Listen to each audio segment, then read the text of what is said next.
Hello everybody, this is Digraj Singh Rajput. Welcome to Magnet Brains. इस video में हम क्या पढ़ने वाले हैं? इस वीडियो में हम पढ़ेंगे रेलवेज के बारे में। पिछले वीडियो में हमने आपको रोडवेज के बारे में सब कुछ बता दिया है, कंप्लीट कर दिया वो टॉपिक। तो अगर ब्रॉड हेडिंग को हम समझें तो ट्रांसपोर्टेशन में हम लैंड ट्रांसपोर्टेशन पढ़ रहे हैं।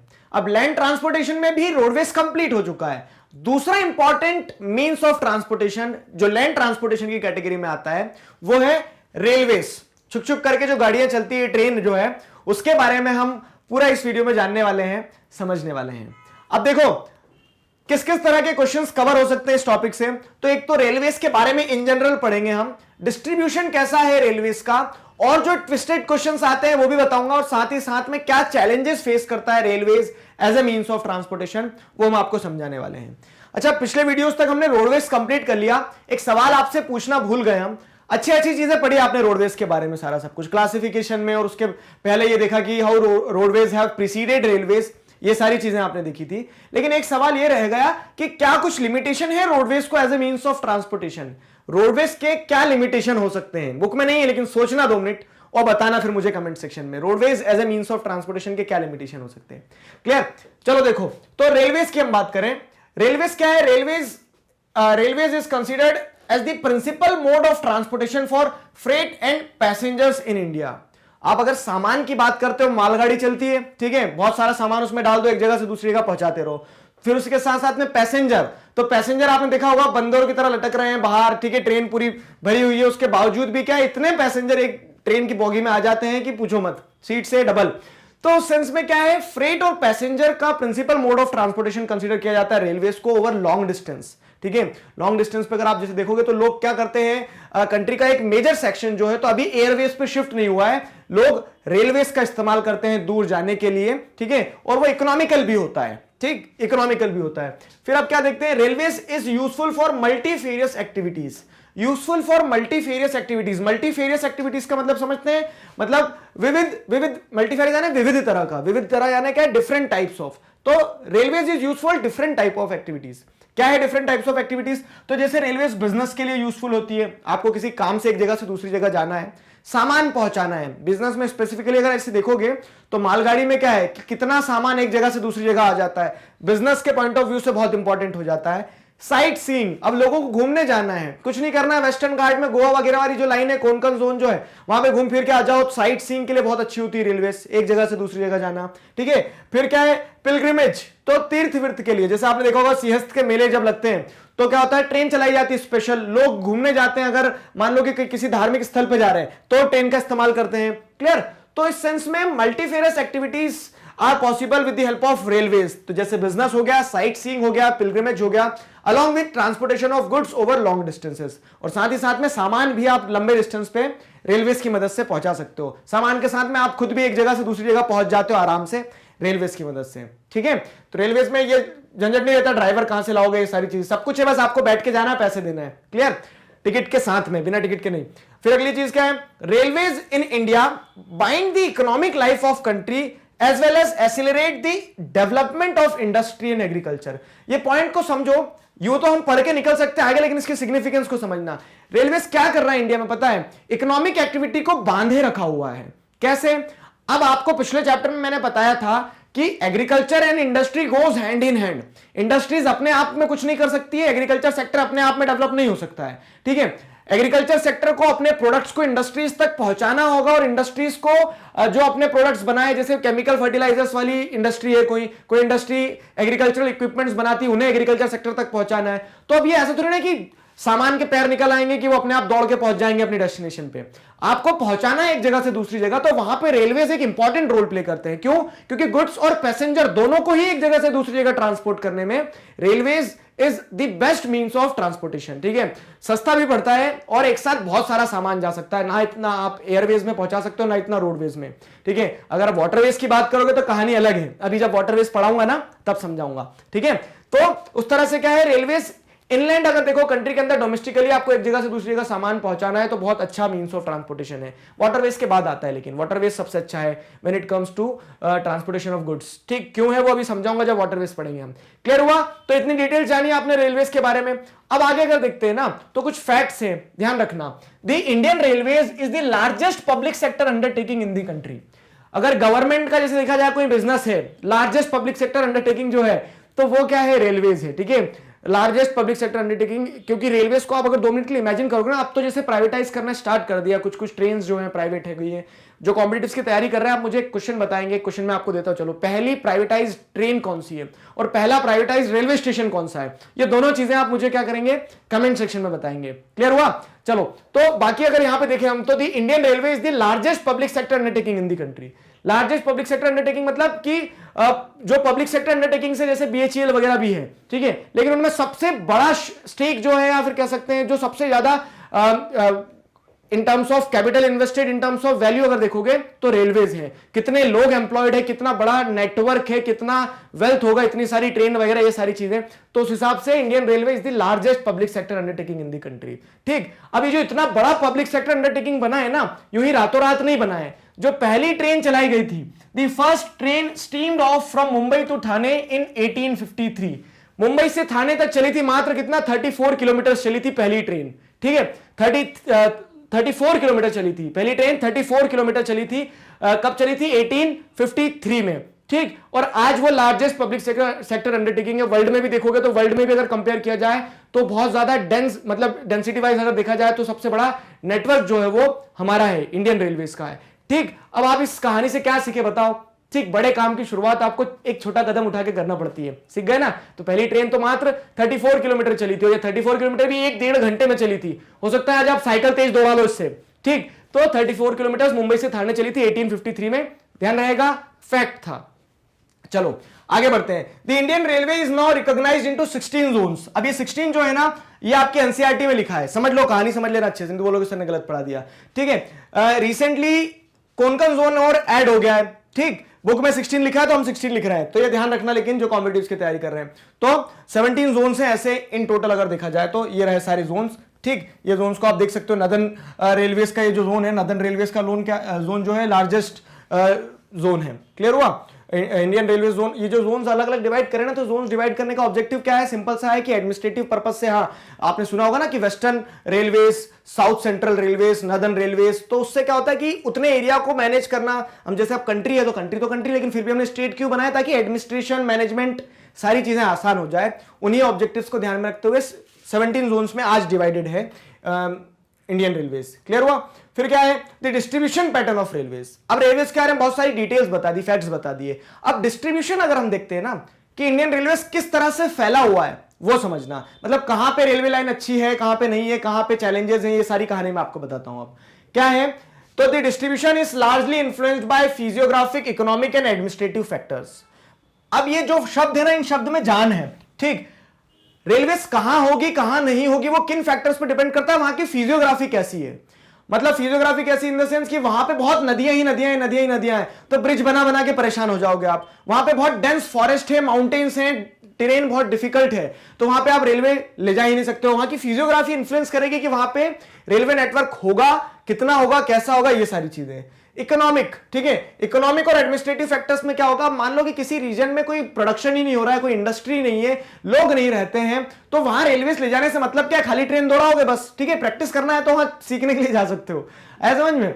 तो उस हिसाब से अगर देखा जाए तो जो डिस्ट्रीब्यूशन पैटर्न है रेलवे का, ठीक है, it is largely influenced by physiographic, economic and administrative factors.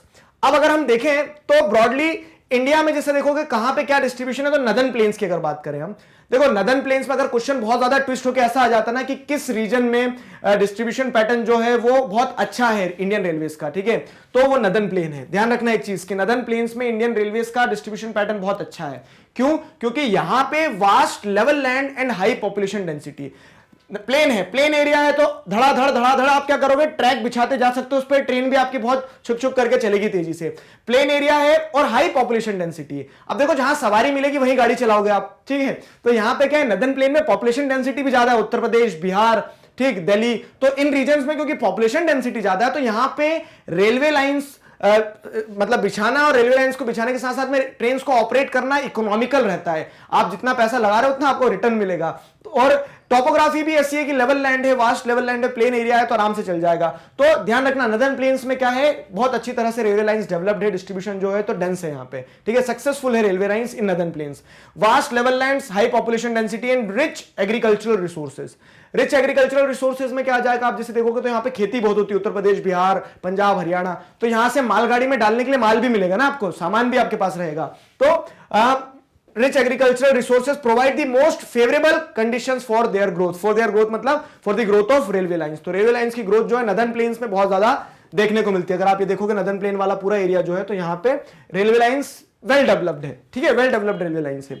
फिर क्या है, however a large number of rivers requiring construction of bridges across their wide beds posed some obstacles. अब देखो क्वेश्चन समझते चलना, आपको टॉपिक तो समझ रहे हो, समझ ही रहे हो, बहुत अच्छी बात है, लेकिन क्वेश्चन कैसे और फ्रेम हो सकता है। अब बड़ाई तो कर दिया आपने रेलवेज की, लेकिन स्पेसिफिकली पूछ लिया व्हाट चैलेंज रेलवेज या फिर railway line faces when it comes to northern plains, ठीक है।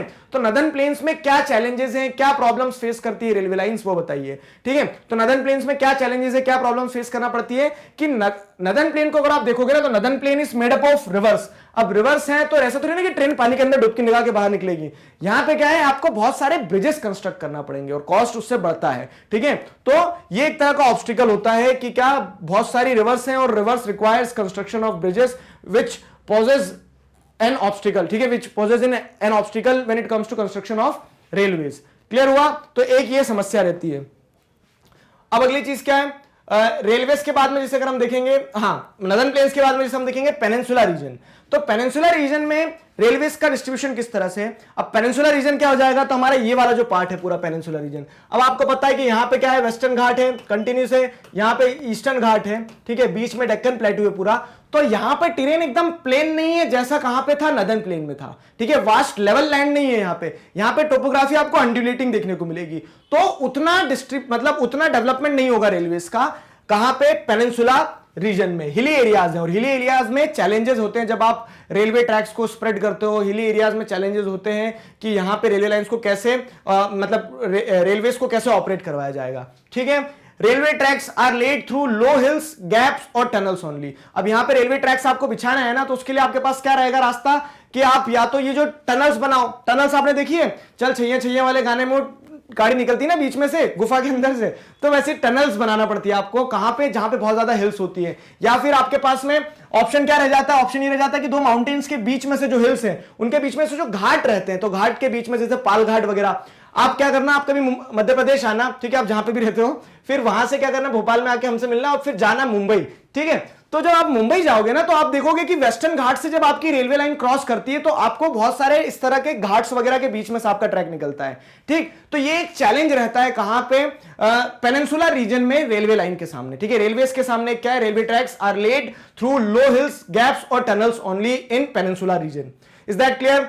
Moving on to the next region, Himalayan region, ठीक है। अब हिमालयन रीजन में तो भैया देखो सवाल ही नहीं उठता है, क्यों, क्योंकि हिमालयाज इतने ऊपर हैं, इतने ऊंचे हैं, बड़े हैं और बहुत डाइसेक्टेड आपको वहां पे टोपोग्राफी देखने को मिलेगी, बड़े बड़े पीक्स देखने को मिलेंगे। टनल्स बनाओगे भी तो टनल्स बनाने के साथ साथ में कॉस्ट बढ़ेगी और अगली चीज क्या है कि वहां पॉपुलेशन डेंसिटी भी कम है।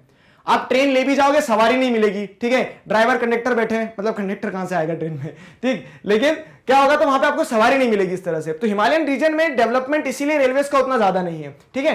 Unfavourable for the construction of railway lines due to high relief, sparse population and lack of economic opportunities. ना वहां पे कुछ ऐसी बहुत ज्यादा इंडस्ट्रीज है कि मालगाड़ी पहुंचाओगे आप सारी चीजें, ना वहां कोई बहुत ज्यादा मिनरल्स मिल रहे हैं, ना बहुत ज्यादा एग्रीकल्चरल प्रोडक्शन हो रहा है। तो हिमालयन रीजन में उतना डेवलपमेंट नहीं है, लेकिन हाँ साइट सीइंग के लिए तो भैया बहुत बढ़िया है। तो कुछ कुछ ऐसा नहीं कि रेलवे लाइन है ही नहीं, जैसे जम्मू वगैरह जाते हैं ट्रेन से तो कुछ कुछ मिल जाएगी, शिमला वगैरह उधर रेलवे ट्रैक आपको कुछ कुछ मिल जाएगा, ठीक है। तो पेनिनसुला रीजन में, हिमालयन रीजन में और नदर्न प्लेन में किस तरह से रेलवेज डिस्ट्रीब्यूटेड है, ये पॉइंट मैंने आपको बताया, समझाया, आशा करता हूं चीजें समझ में आई है।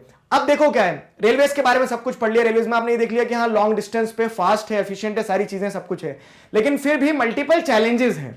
रेलवे लाइन की जब बात होती है तो चैलेंजेस फेस्ड बाय रेलवेज, इस तरह से क्वेश्चन अगर आता है आपका, ठीक है, what are the challenges faced by railways, तो आपको बनना चाहिए क्वेश्चन, ठीक। क्या क्या पॉइंट लिखेंगे, देखो सबसे पहली चीज तो क्या है, difficulties to lay railway lines in area such as. अब कंट्री में जैसे मैं बताया ना कि डिस्ट्रीब्यूशन नदर्न प्लेन में क्या है, पेनिनसुलर रीजन में क्या है, और उसके बाद में हिमालयन रीजन में क्या है डिस्ट्रीब्यूशन रेलवेज का। उसके अलावा भी कंट्री के बहुत सारे एरियाज ऐसे हैं जहां पे रेलवे लाइंस को स्प्रेड करना डिफिकल्ट होता है। रेलवे लाइंस को स्प्रेड करना डिफिकल्ट क्यों होता है, कहां होता है, तो जैसे सैंडी प्लेन्स ऑफ राजस्थान, ठीक है। तो सैंडी प्लेन्स ऑफ राजस्थान में क्या है कि आप ट्रैक बिछा दोगे, रात में क्या होगा, तूफान आएगा रेत का, तो आपके ट्रैक दब जाएंगे, आप फिर ढूंढते रहना, ट्रेन भी ऐसे ढूंढे कि भैया किधर चलना है, ट्रैक कहां है, ठीक है। तो ट्रैक नहीं मिलते। सैंडी प्लेन्स ऑफ राजस्थान क्या है, एक तरह का चैलेंज है, ठीक है। चैलेंजेस फेस्ड बाय रेलवे, ध्यान रहेगा ना कि there are some region, some areas in our country where it is difficult to lay railway lines, such as sandy plains of Rajasthan, swamps of Gujarat, दलदल वाला जो इलाका है, तो वहां पे क्या है, आपने रेलवे ट्रैक बिछाया, वो दब गया, अंदर चले गया, अब रेलवे भी ट्रेन जाके फिर ढूंढेगी कहां गया ट्रैक मेरा, ठीक है। तो स्वाम्स ऑफ गुजरात हो गया। Forested tracks of Madhya Pradesh, Chhattisgarh, Orissa and Jharkhand. अब ये रीजन क्या है, बहुत घने जंगल है, यहाँ पे ट्राइब्स रहते हैं। अब आपको रेलवे लाइन निकालना है तो जंगलों के बीच से निकालना पड़ेगा, इतने पेड़ काटोगे, ये सारी चीजें, इस कारण से यहाँ पे एक चैलेंज है ये कि इन रीजन में आपको रेलवे ट्रैक को अगर ले करना है तो वो आपके सामने एक चैलेंज है। Stretches of Sahyadri could be crossed only through gaps and passes. Sahyadri क्या है, ठीक है, सोचो जरा 2 मिनट के लिए। आपको पता है सह्याद्री, अभी मैं बताऊंगा तो बोलोगे अच्छा ये था सर, हमको तो पता ही नहीं था, ठीक है, पता था लेकिन कभी ये नहीं सुना था कि सह्याद्री ये होता है। सह्याद्री मतलब वेस्टर्न घाट, आया समझ में, सह्याद्री मतलब वेस्टर्न घाट। तो वेस्टर्न घाट का जो स्ट्रेच है, क्या कहा जा रहा है कि stretches of Sahyadri could be passed only through gaps और टनल्स। तो आपको यहां पे गैप बनाना पड़ेगा, पासेस जो है वहीं से। अब ऐसा नहीं कि आपकी ट्रेन इतनी तेज है कि आएगी एकदम पहाड़ के ऊपर सीधे चढ़ जाएगी, नीचे उतर जाएगी, आपको उसके लिए क्या स्पेसिफिक एरिया ढूंढना पड़ेगा, गैप्स और पासेस होंगे, वहीं से आपका रेलवे ट्रैक जो है क्रॉस कर सकता है वेस्टर्न घाट को, सह्याद्री रेंजेस को। क्लियर हुआ। तो ये कुछ चैलेंजेस हैं। ये चैलेंजेस के अलावा और भी चैलेंजेस है, जैसे क्या है, shrinking of tracks in some stretches and landslides.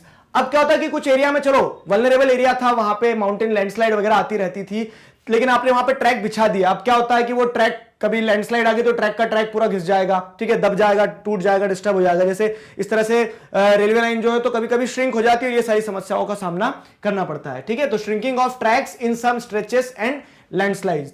फिर क्या है, many passengers travel without tickets, घनघोर समस्या, ठीक है। घनघोर समस्या कैसे कि बिना टिकट के आधे से ज्यादा लोग ट्रैवल करते हैं, फिर टीसी आता है, इधर उधर भागते फिरते हैं, कुछ जाते हैं ट्रेन में से, सारी चीजें होती है, तो उससे लॉस भी होता है ना, पर्सनल लॉस होगा वो तो ठीक है, बिना टिकट के चढ़े तो कूदो, लेकिन गवर्नमेंट कितना रेवेन्यू अपना इस कारण से, आधा भारत तो कभी कभी क्या है बिना टिकट के ही घूम रहा होता है। क्लियर। तो many passengers travel without tickets, ये एक चैलेंज है रेलवेज के सामने।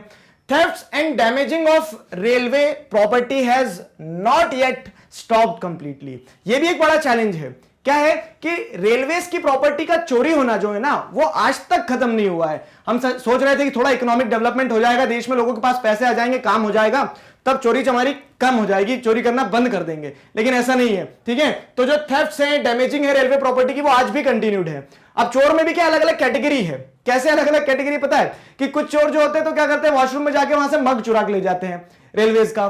फिर कुछ चोरों की कैटेगरी ऊपर होती है, तो वो क्या करते हैं, फैन वैन जो लग रहे थे वो चुरा ले जाते हैं, कुछ ट्रैक्स उठा ले जाते हैं, ठीक है। अच्छा हुआ धूम जैसे अपने यहाँ चोर नहीं है, ठीक है, नहीं तो पता लगे ट्रेन की ट्रेन गायब हो जाए। क्लियर। तो एक चैलेंज ये भी, thefts and damaging of railway properties has not yet stopped completely। नहीं कुछ करना तो डैमेज ही कर देना है, खिड़की पे पत्थर मार के चले जाते हैं। तो इस तरह से क्या एक मेंटल ट्रांसफॉर्मेशन की जरूरत है। इकोनॉमिक नीड्स तो अलग है, मेंटल ट्रांसफॉर्मेशन की भी जरूरत है लोगों को। तो वो प्रॉपर्टी हमारी अपने ही टैक्सेस से बन रही है, उसको डिस्टर्ब नहीं करना है, ठीक है। आप में से कोई अगर करते हो तो सीख गए हो ना, अब नहीं करोगे। आगे क्या है, people stop the trains, pull the chain unnecessarily and this causes heavy damage to the railways. ये भी एक बड़ी समस्या है। वो चेन्नई एक्सप्रेस में वाला सीन देखा आपने, ठीक है, उनका गांव आ जाता तो चेन खींच के ट्रेन रोक देते हैं। तो अननेसेसरी चेन पुलिंग, ट्रेन को रोकना, डिलेस करवाना, ये भी क्या एक मतलब एक तरह से देखा जाए तो बहुत ज्यादा डैमेज कॉज करता है रेलवेज को। So these are some of the challenges. I hope you got the point, ठीक है। तो देखो क्या क्या पढ़ा, एक बार समराइज कर लें। हमने रेलवेज के बारे में फैक्ट्स पढ़े, कुछ इन जनरल चीजें देखी कि रेलवेज का इंपॉर्टेंस क्या है, एक अच्छा मीन्स ऑफ ट्रांसपोर्टेशन है, डिस्ट्रीब्यूशन किस तरह से है, डिस्ट्रीब्यूशन पे क्वेश्चन आएगा तो आप लिख सकते हो नदर्न प्लेन में, पेनिनसुला रीजन में, हिमालयन रीजन में कहां अच्छा है कहां बुरा है, वो सारा सब कुछ, उसमें से भी सब क्वेश्चन बन सकते हैं, ध्यान रहेगा, बताया मैंने आपको, ठीक है। फिर चैलेंजेस क्या फेस करता है रेलवेज, तो वो सारे चैलेंजेस मैंने आपको बताए। आशा करते हैं चीजें क्लियर हो गई है। मैग्नेट ब्रेन्स पर इसी तरह से क्लास 4th से क्लास 12th तक सभी सब्जेक्ट्स, चैप्टर्स, टॉपिक, सब कुछ सिस्टमैटिक वे में वीडियो लेक्चर्स के फॉर्मेट में अवेलेबल हैं, जिन्हें आप बहुत आसानी से पढ़ सकते हैं, समझ सकते हैं, घर बैठे अपना सिलेबस कंप्लीट कर सकते हैं। अपने जूनियर्स और सीनियर्स को जरूर बताइए मैग्नेट ब्रेन्स के बारे में। मिलते हैं नेक्स्ट वीडियो में अगले टॉपिक के साथ। अगला टॉपिक है हमारा pipeline. See you there. Thank you very much.